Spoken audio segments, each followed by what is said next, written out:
When we fail to punish our bad institutional leaders, we all but ensure that the same problems that we see now will occur again in the future. This is evidenced by Afghanistan, where the failed foreign policy establishment got us into a 20-year nation-building war through a lack of clear direction. They couldn't even get us out of that 20-year war without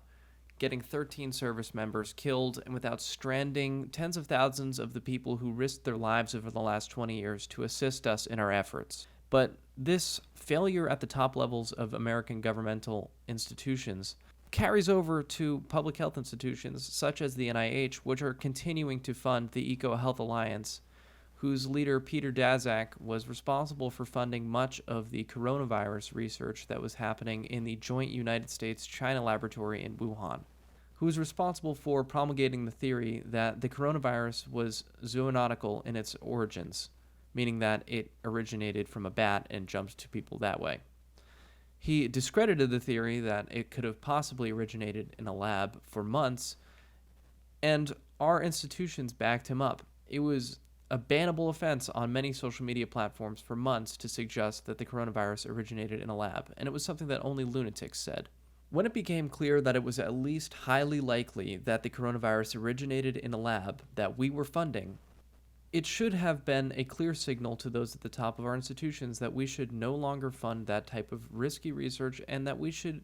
be reticent to give further funding to the scientists who contributed to what likely led to the coronavirus. However, the NIH has continued to fund EcoHealth Alliance scientists who are now putting out a paper that is suggesting that there are more than 400,000 bat-to-human